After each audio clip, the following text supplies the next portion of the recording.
Sa video natin ngayon, we will learn to solve problems na merong internal hinge using the double integration method. So for the beam shown daw, use E equals 200 gigapascals and the moment of inertia is 20 times 10 to the 6 mm to the 4. So first, we will draw the shear and moment diagram and also the elastic curve. Then we will solve the following problems. Compute the deflection at D or at the location of the internal hinge. Then also the deflection at A, which is the free end. And also compute the left and right slope values at D in degrees.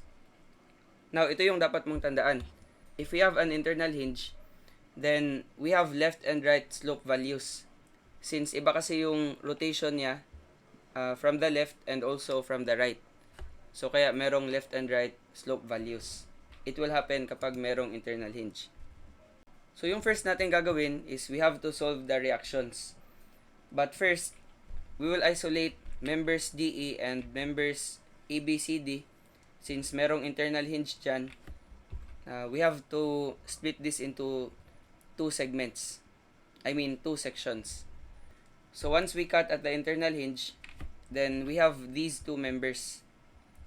We have member ABCD. Ayan. And we have member DE. Now, sa internal hinge, we have two reactions. We have a vertical reaction, dy, and also a horizontal reaction, dx. Now, dx is just going to be 0 since wala namang horizontal external load applied sa beam natin. So, ito rin. By the way, kapag merong internal hinge, iba yung directions per member. So, if dx is to the left sa member ABCD, doon sa member DE, it will be acting to the right. But again, dx is just going to be 0. So, we just have to compute dy. Then, if dy is upward sa member ABCD, then naturally, doon sa member DE, it will be acting downward to maintain internal equilibrium. So, ito yung magiging dy. Ayan. So, ano yung first na beam na i-analyze natin? We have to check the determinacy.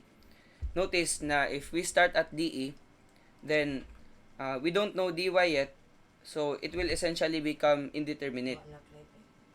So, gagawin natin, we have to first analyze beam ABCD pala, since meron tayong roller support at B, then sa D naman merong parang hinge support but internal hinge. So, this is just determinate. We can obtain dy and also by, yung reaction sa roller support. Ayan. So, parang overhanging beam lang. So, to compute by, we can sum up moments about D. Set natin to 0. So, we have 20 kN causing a counterclockwise rotation about D. The moment arm is 4 meters. So, minus 20 times 4 meters. Ayan. Then, plus by. Clockwise rotation kasi yung makukos niya about D. Then, our moment arm is 2 meters. Then, we have 70 kN causing a counterclockwise rotation pa rin about D. So, minus 70. Then, the moment arm is 1 meter. Perpendicular distance. So, set natin yan to 0. Then, we will compute by. Ayan. So, this will give us 75 kilonewtons. Ayan. Now, for dy naman, we can just sum up forces vertical. So, summation of forces along the y-axis, we have by, which is, again, 75. So, positive yan, since acting upward. Then, meron tayong dalawang loads acting downward, 20 and 70. Minus 20, minus 70. Then, plus dy. Set natin to 0.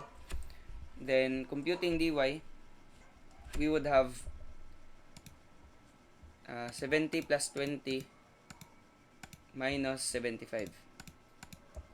So, this is 15. 15 kilonewtons. Ayan. Now, since nakuha na natin yung dy, we can now transfer it sa member DE. So, dy equals 15 kilonewtons. Ayan. Now, if dy is 15 kN acting downward, then naturally, EY will be acting upward, then opposing that load. So, EY equals, automatic na lang, 15 kilonewtons acting upward. Then, the rotation, the 15 kN load will cause about E is counterclockwise. So, yung reaction at E will be acting clockwise. Then, same magnitude sa moment na makakos ng 15 kN. Now, 15 times 3 meters, 45 kNm yan. So, yan yung reaction at E. Ito yung ME. ME. Ayan, clockwise. Then, equal to 45 kilonewton meter. So, transfer na lang natin yung reactions doon sa original beam. Move na lang natin to. Ayan, ito na yung magiging reactions natin. So, we can now project lines sa critical points, then establish our shear and moment diagram. So, we have here our zero line for the shear diagram. The unit is in kilonewtons. Then, we start from 0. Always yan, from 0. Then, we have a 20 kilonewton load acting downward. So, kapag downward, we also move down. Negative. Ayan, minus 20. Then, from A to B, walang loading dyan. So, we just draw a straight line. Constant lang yung shear. But, exactly at point B, we have a 75 kilonewton load acting upward. So, from negative 20, we abruptly move to negative 20 plus 75 is equal to 55 kilonewtons. Ayan. So, from negative 20 plus 75, magiging 55. Then, we draw another straight line. Since from B to C, walang loading dyan. Then, this is also equal to 55. But at point C, we have a concentrated load, 70 kilonewtons acting downward. So, from 55, we will move down by 70. So, essentially, 55 minus 70. Ayan, magiging negative 15. So, somewhere above the negative 20 line. Ayan. Minus 15. Then, essentially, from C to E, wala nang loading dyan. Although, merong internal hinge, internal connection kasi yan, so, it will not affect the shear diagram. So, we just draw a straight line. Ayan. Then, we move up by 15 since EY is equal to 15 kN acting upward. So, from negative 15, magzi-zero na siya dito sa dulo. Ayan. So, ito na yung shear diagram. Then, for the moment diagram, extend lang natin yan.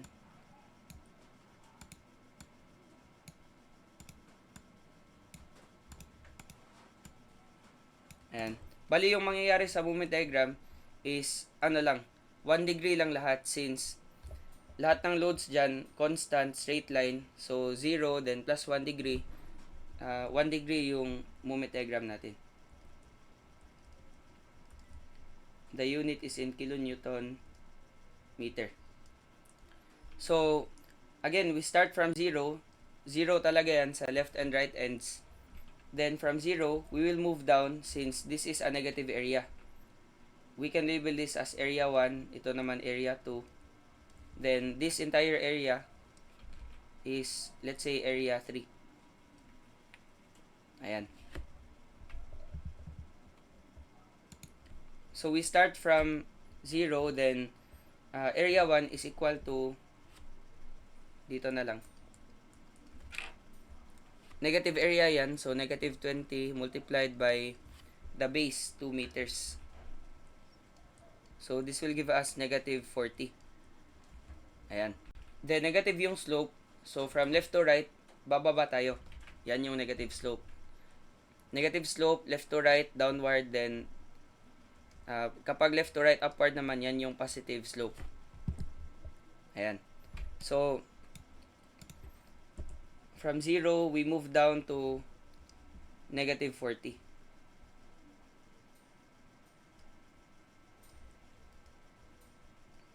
Ayan, minus 40. Then, from negative 40, we will add area 2. So, for area 2, we have a base of 1 meter, then the height is 55.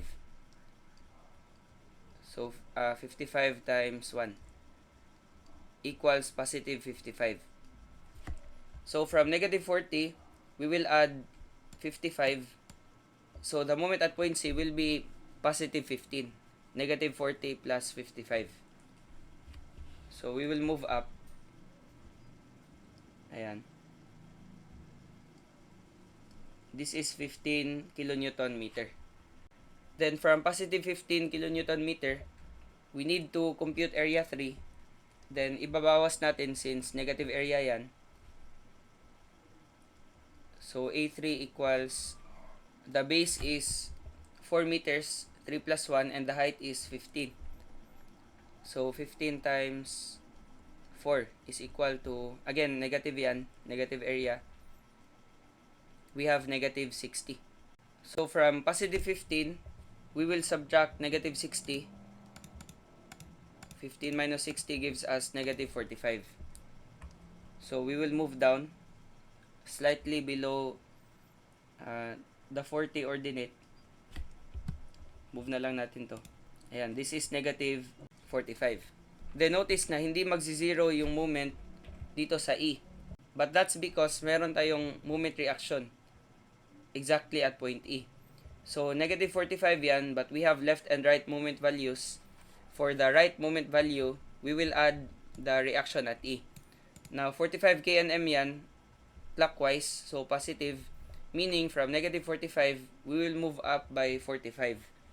So, magzi-zero lang siya ulit. Ayan. So, ito na yung moment diagram natin. Notice na meron tayong dalawang points of inflection. Now, hindi yan nakascale, but essentially, always yan, at the location of the internal hinge, meron tayong point of inflection. So, ito pala, if we draw this correctly, then this will pass 0 at the location of the internal hinge. Then, ito yung negative 45. So, move na lang natin yung negative 40 slightly above for a while. So, how can we verify? Kinumpute kasi natin yung area 3 agad. So, yan yung mistake natin. Papalitan ko na lang. Ito na lang yung area 3.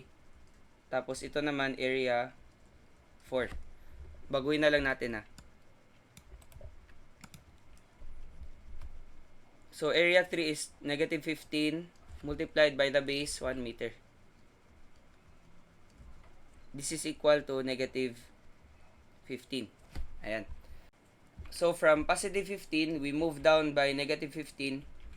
Ayan. 15 minus 15, magzi-zero siya dyan.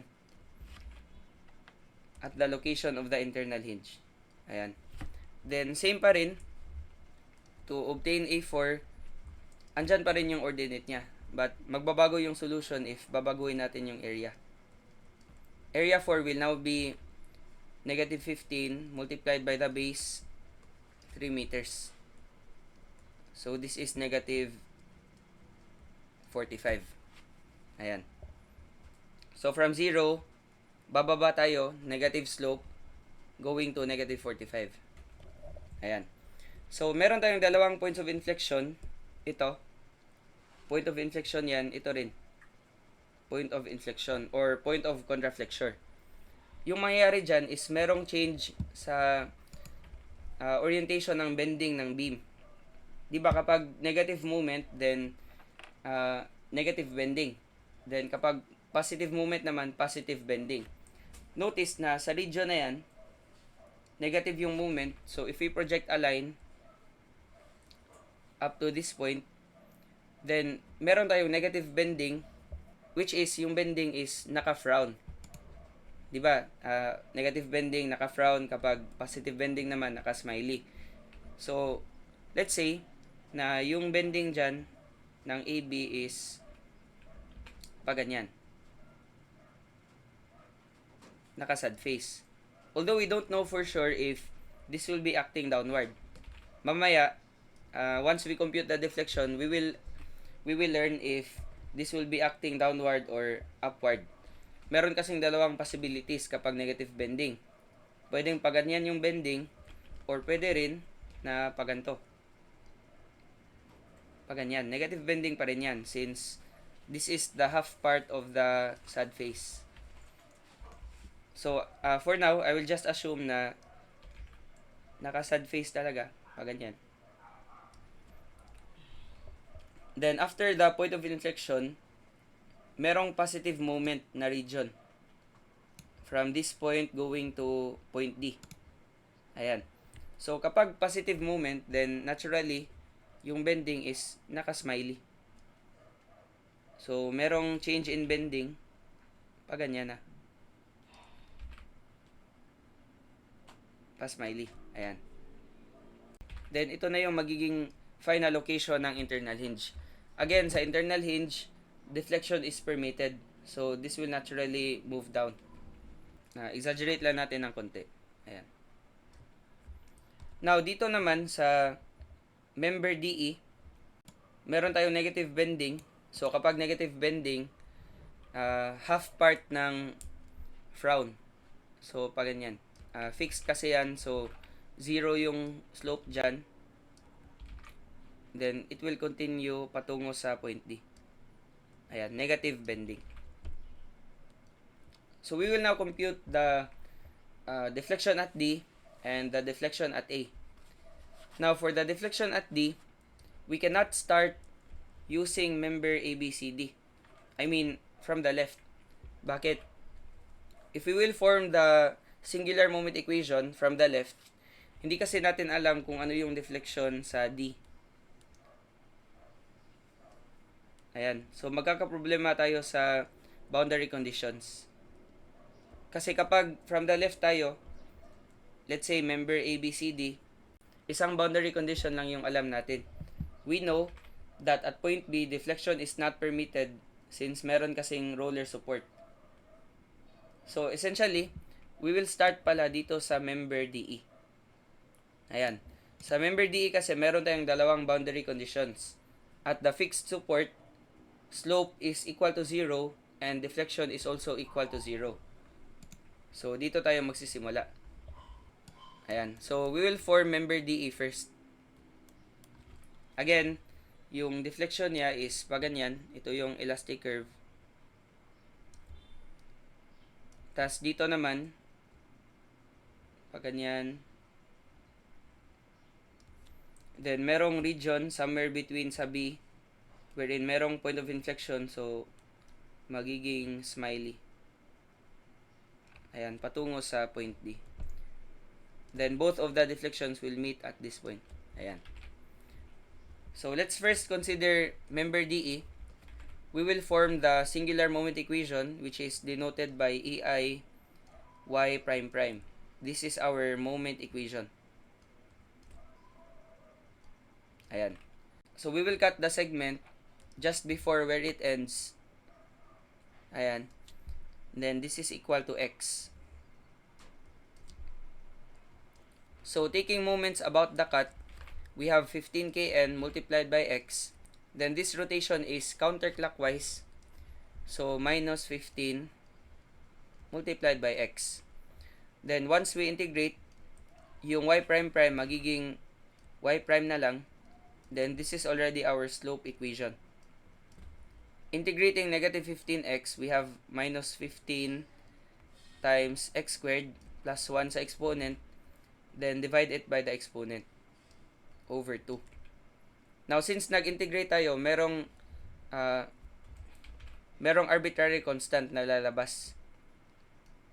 C1. Label natin as C1. Then, for the deflection naman, we integrate once more. Yung y prime magiging y. Then, equate natin Integrate 15x squared over 2. We have minus 15 plus 1 sa exponent, magiging x cubed. Then, merong 2 dyan. Then, divide by the exponent, we have 2 times 3 sa denominator. Then, yung C1, meron ng kadugtong na x. Then, since dalawang beses na tayo nag-integrate, then we have 2 arbitrary constants plus C2. Ayan. Now, di ba, yung C1 sa C2, yan yung slope and deflection at the left end, respectively. So, once makuha natin yung C1, yan pala yung slope at D from the right. Then, yung value ng C2 is the deflection at D from the right. Ayan. Or essentially, yan yung isang deflection lang at D. Yung deflection at D from the right and from the left, the same lang. But, yung slope magkakaiba. Again, kapag merong internal hinge, merong left and right slope values. So, paano natin masosolve yung C1 sa C2? Diba, to solve the arbitrary constants, we need to apply boundary conditions. Differential equation kasi to. Essentially, yung double integration is differential equation. So, to solve C1, we need our boundary conditions. So, we have our fixed support at E, wherein the slope is 0 and the deflection is 0. Now, that is at x is equal to 3 meters. Again, from the left yung measurement natin. At x equals 3, the slope is equal to 0 since we have a fixed support. And again, always yan, yung boundary conditions natin located sa supports natin. Then also, at x equals 3, the deflection is 0. Ayan. 0 rotation, 0 deflection, basta merong fixed support. So, using these boundary conditions, we can solve C1 and C2. Now, we will solve C1 first. Ayan. Solving C1, we apply this boundary condition. Ayan. So, we just substitute 3 sa value ng x. So, ito, magiging 3 na yan. Then, y prime will become 0. So, erase na lang natin. So, bali, masosolve natin yung C1. Just move this to the left side of the equation. Magiging positive na yan. Then, we have 15 times 3 squared divided by 2. Which will give us 67.5. Ayan. Ito yung value ng C1. Now, itong C1, again, this is the slope at the left end, considering member DE. So, the slope at D, measured from the right member, ayan, is equal to, again, yung unit ng 67.5 is kNm squared since slope yan. Diba, yung unit ng moment is kNm. Once we integrate with respect to x or the distance, magiging ano na yan, kNm squared yung slope, then deflection naman is kn m cube. Ayan. So, 67.5 is in, ano pala, kilonewton m squared. Then, we divide this by EI. Meron kasi tayong values. For the modulus of elasticity, we have 200 gigapascal. So, 200 GPa. We need to convert this into MPa. So, we multiply this by 1,000.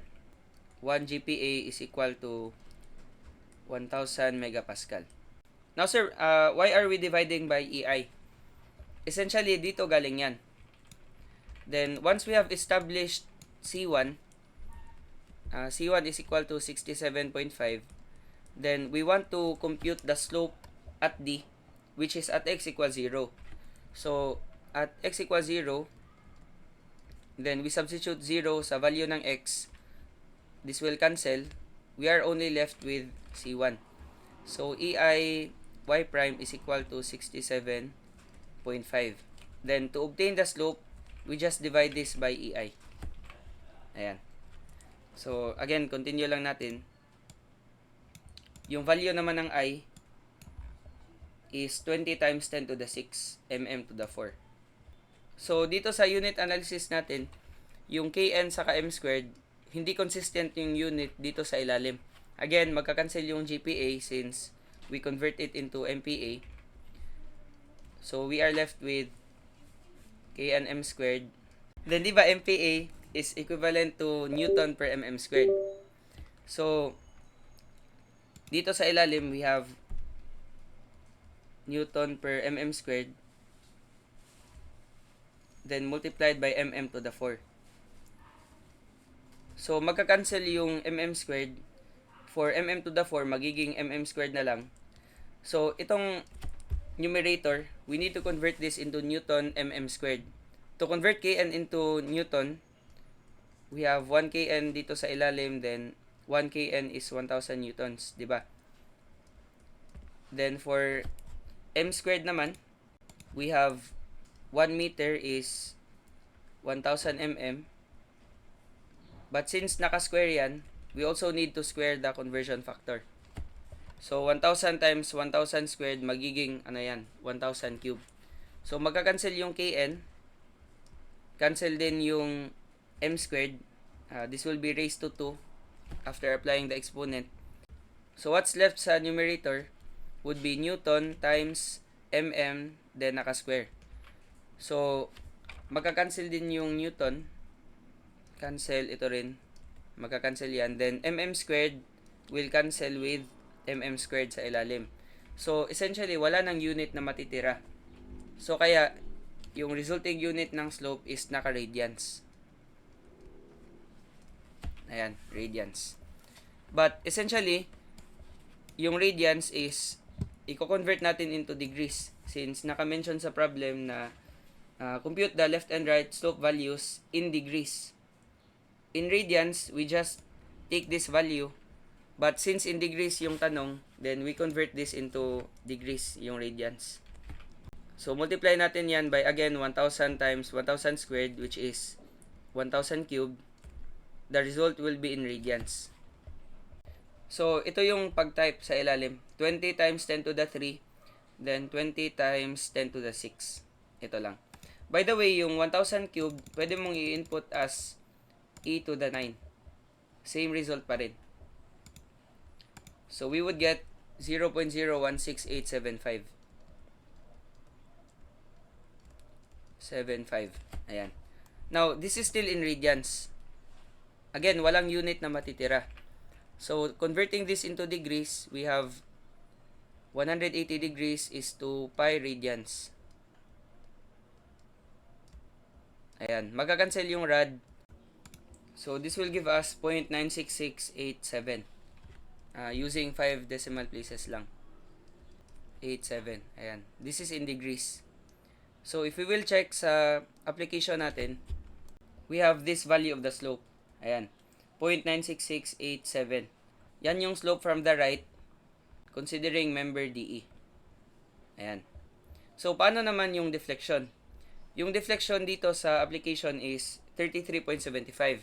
Now, essentially, that's the value of C2 dito sa deflection equation natin. So, to solve C2, we apply the next boundary condition. Na-apply na natin yan, yung x equals 3, y prime is equal to 0. This is the second boundary condition. So, copy natin. Ayan. Meron ng value yung C1. C1 is 67.5. Ayan. Then, we substitute 3 sa value ng x. Multiplied by 3. Then, also, yung y, magiging 0 din yan. So, we can solve C2. By the way, ito rin, magiging 3 yung x. So, solving C2, we just move the two expressions sa left side ng equation. Magbabaliktad yung sign. So, 15 times 3 cubed. Divide natin by 2 times 3. Plus 67.5 multiplied by 3. Minus pala. Ayan. So, we have negative 135. So, yung C2, yan din yung deflection at the left end. So, yan yung magiging deflection doon sa hinge. Again, sir, bakit positive yung C1? If we will check our figure, ayan. If we draw the slope from the right end, then this is going to be our tangent line. at point D. Diba from left to right, we are moving up. So, positive slope. Ayan. But again, yung positive slope means counterclockwise rotation with respect to the horizontal line. So, pag ganyan yung rotation. Counterclockwise. So, we can also indicate it sa slope at D from the right. The rotation is counterclockwise. Ayan. For positive slope, rotation is counterclockwise. For negative slope naman, the rotation is clockwise. So, for the deflection at D naman, walang from the right and from the left since again, yung deflection, isang value lang. So, we have negative 135. This is in kn m cubed. Again, yan yung unit ng deflection. Ayan. Then, divide natin by EI. Yung EI, same pa rin, ito pa rin. Copy na lang natin. Ayan. So, itong numerator, we have to multiply this by 1,000 to the 4. Bakit 1,000 to the 4? Kanina, knm squared yun. So, times 1,000 cubed lang. To convert knm squared into Newton mm squared. But ngayon, m cubed na kasi yan. So, we have to convert into Newton mm cubed. So, convert kn to Newton times 1,000. Convert m cubed to mm cubed. Multiply by 1,000 cubed. 1,000 times 1,000 cubed is 1,000 to the 4. So, essentially, for the unit cancellation, we can copy this. Then, ito magiging 3 m cubed. So, ito rin magiging cube din yan. So, essentially, yung Newton magka-cancel. Ito, mm cubed yung matitira. Then, sa ilalim, merong mm squared. Mm cubed divided by mm squared, yung matitira na lang is mm. So, we would get negative 33.75 mm. Now, the negative sign means that the deflection is downward. So, ito yan. Deflection at the internal hinge. Negative 33.75 mm. So, tapos na tayo dyan sa right slope value at D. Then, we also already know the deflection at D. So, yung kulang na lang is the deflection at A and the left slope value at D. So, for the following questions, we will now need to analyze member ABCD. Ayan. So, ito yung member ABCD. Now, yung boundary condition natin for this figure is at the roller support, walang deflection. But rotation is allowed, so we cannot use a boundary condition para sa slope. Essentially, we have, again, we need to cut this just right before the last point. Then, we will establish our moment equation. Ito yung value ng x. So, point B is at x equals 2 meters from the left. Bale, at x equals 2, there is no deflection. Y is equal to 0. But, di ba, once we integrate twice, merong C1, meron ding C2. So, kapag meron kang dalawang arbitrary constants, then you need two equations to solve C1 and C2. So, saan natin kukunin yung second boundary condition? We will consult the internal hinge. Ayan. Alam natin na sa internal hinge, the deflection is this one. Ito. Negative 135 knm cubed. We are going to use this value para makuha natin yung C1 saka C2 para sa member ABCD. So, again, at x equals 4 meters yan, at point D, at x equals 4, we know the value of the deflection. The value of the deflection is ito, negative 135. Ayan. So, using the two boundary conditions, we can now solve C1 and C2 for this member. So, forming the moment equation, we have EI y prime prime. This is equal to, moment lang tayo sa cut, 20 kn multiplied by x, then it will cause a counterclockwise rotation. So, minus 20x. Then, plus by, 75 kn. This will cause a clockwise rotation about D. Then, our moment arm is ito. Yang distance na yan. If the base is x, I mean, this whole distance is x, then this part is x minus 2. Ayan. X minus 2. Then, para sa 70 kN load naman, going to the cut, this is 3 meters. So, x minus 3, yan yung moment arm ng 70 kN. Sulat na lang natin. Ayan. So, 75 times x minus 2, then, minus ito. Counterclockwise rotation about the cut. 70 times x minus 3. Ayan. Again, if we use pointed brackets, then this function cannot be negative. So, for example, if we will analyze the moment at 1 meter, 1 minus 2 becomes 0. So, effectively, this is cancelled. Ayan. Now, integrating once, we will get the slope equation, ei y prime. Then, plus 1 sa exponent, magiging 20 x squared over 2. Then, plus 75. Plus 1 sa exponent, magiging x minus 2 squared divided by 2. Then, minus 70 times x minus 3. Then, plus 1 sa exponent, squared, divide natin by 2. Then, merong lalabas na arbitrary constant C1. Then, for the deflection, we have EIY is equal to, integrate once more, magiging minus 20 times plus 1 sa exponent, x cubed. Then, the denominator becomes 2 multiplied by 3. Ayan. Then, plus 75, x minus 2. Then, plus 1 sa exponent, 3. Then, the denominator becomes 2 times 3. Then, finally, minus 70 times x minus 3. Magiging cube na yan. Then, divided by 2 times 3. Ayan. Once you input sa calculator, you can change this to 6. Then, yung C1, meron ng x. C1x plus C2. Ayan. So, now, we will apply the boundary conditions. Itong dalawa. Using these boundary conditions, we can solve C1 and C2. So, both of these boundary conditions involve y. Diba? So, ito lang yung gagamitin natin.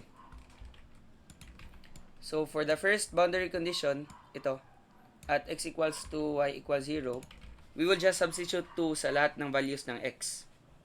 So, ito, magiging 2. Now, notice na, if we substitute 2 dyan, then 2 minus 2 becomes 0. So, effectively, this is cancelled. Magiging 0 na yan. Then, ito naman, if we will substitute 2, 2 minus 3 will become negative 1. The inside expression cannot be negative. So, this will also be cancelled. Ayan. Again, if we use pointed brackets, then this equation cannot be negative. I mean, this term cannot be negative. Then, for the value of x, substitute tayo ng 2. Then, itong y naman magiging 0. Ayan. So, we are left with 0 is equal to 20 times 2 cubed divided by 6. Magiging 80 over 3. Ayan. Plus C1 times 2 plus C2. Now, we can rearrange this so that we can apply two equations to unknowns sa calculator natin. So, magiging C1, by the way, this is negative pala. Merong minus dyan. So, once we move this sa kabilang side ng equation, magiging positive na yan. So, C1 times 2 plus C2 is equal to positive 80 over 3. Ayan. This is our first equation. Dalawang unknowns, so we need two equations.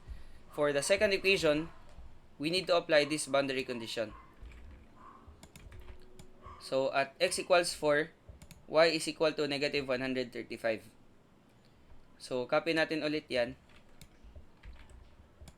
Then, effectively, at x equals 4, all of these terms will have values. Since 4 minus 2, positive 2, 4 minus 3 is positive 1.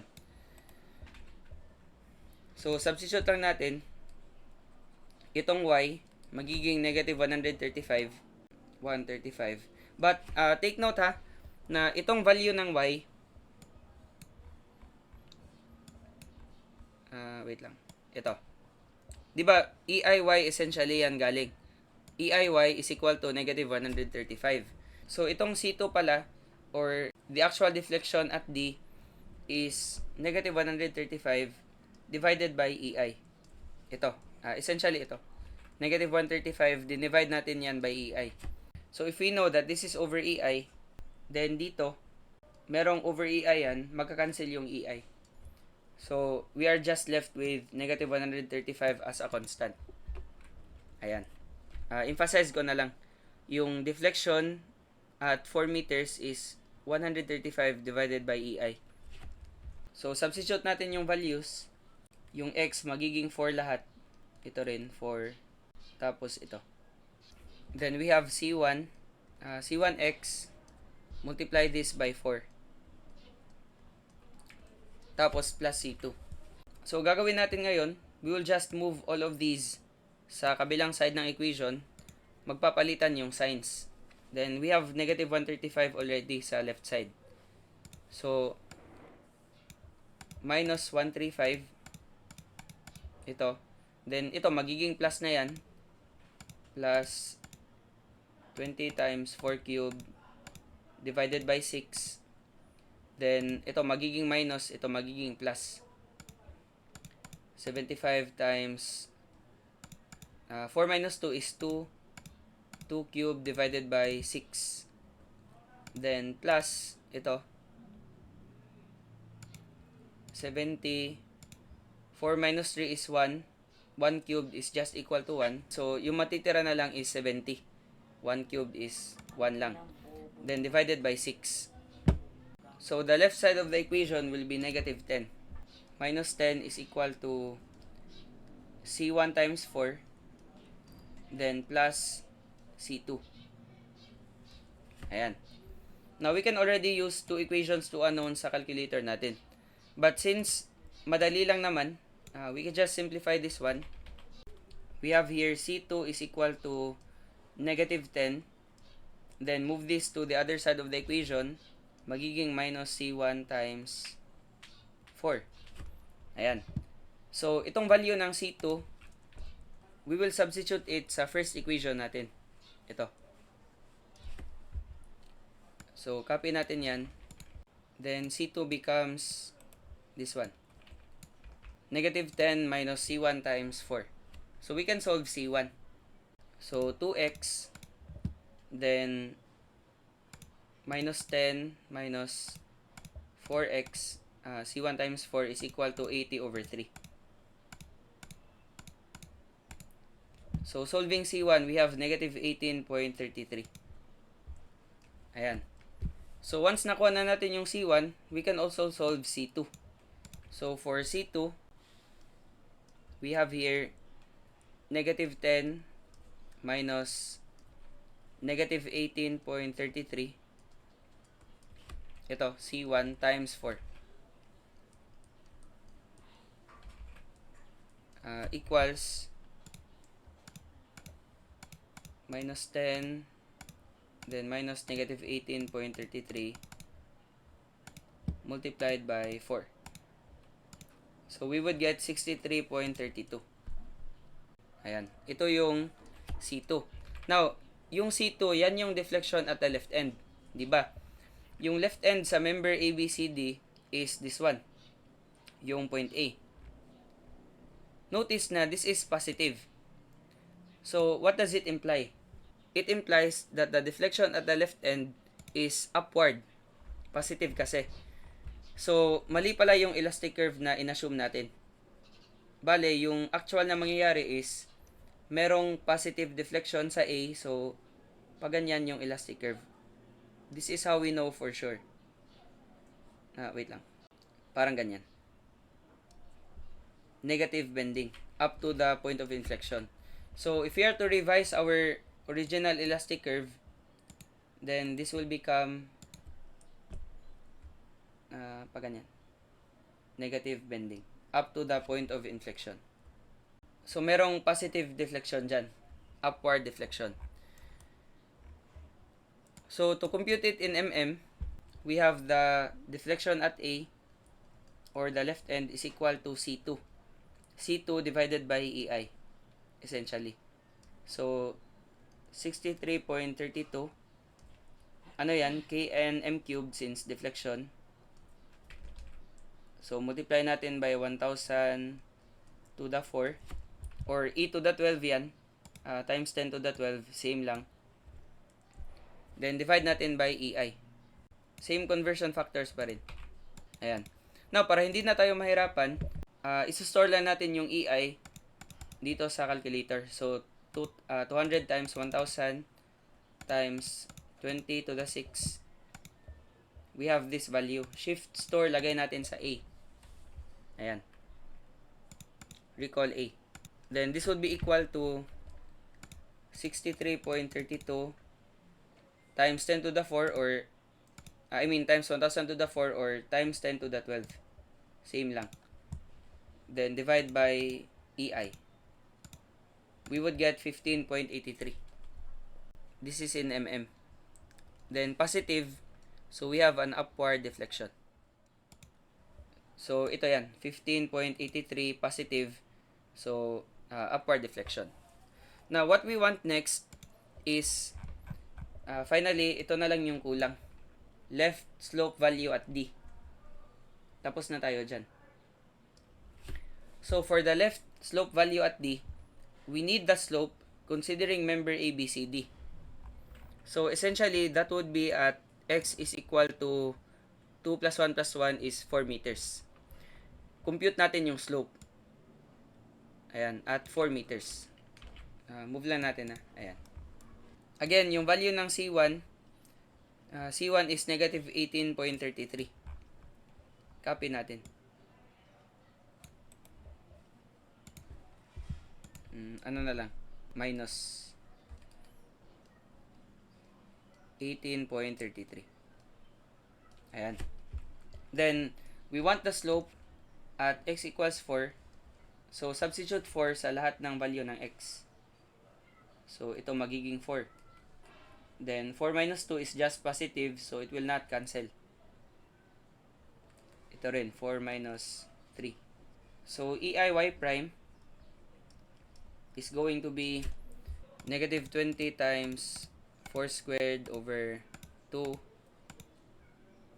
plus 75. 4 minus 2 is 2. Then, naka-square. 2 squared divided by 2.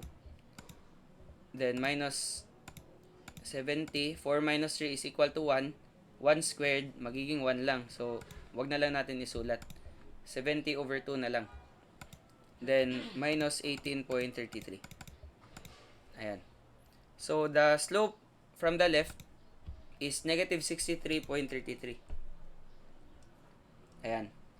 The unit is kilonewton m squared. So, calculating the slope at D from the left, we would have, divide lang natin by EI, yung negative 63.33. Kn m squared. Multiply natin by 1,000 cube. Then, divide this by EI. Again, yung EI nakastore sa letter A ng calculator natin. Ayan. Now, this result will be in radians. So, multiply natin by 180 degrees over pi radians to convert it into degrees. This will become minus 63.33.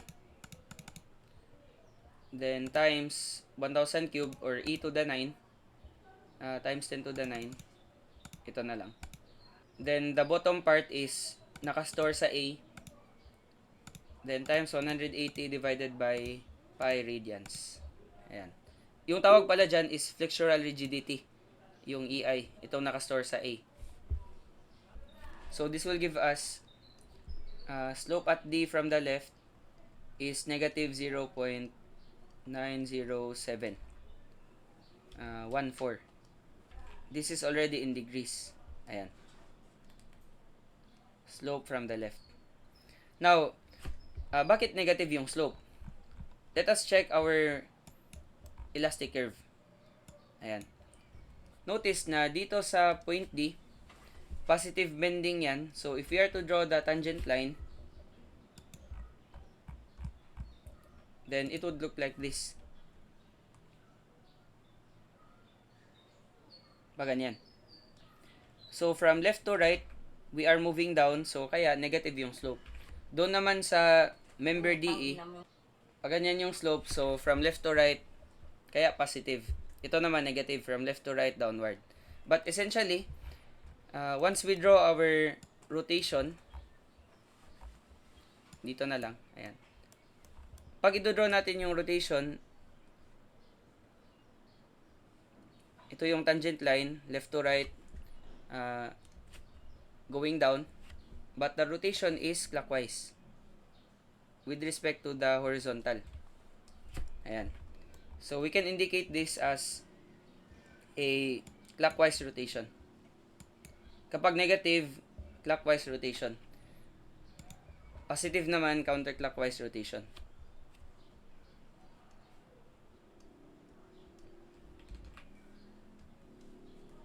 Clockwise. Ayan. So, slope at D from the left. So, check natin yan.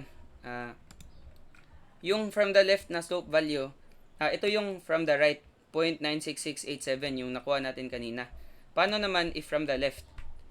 If from the left, we will apply a differential distance since hindi kasi niyan makukuha yung exact talaga. Bale, at x equals 4 meters doon sa hinge, it will give us the ordinate doon sa right slope value.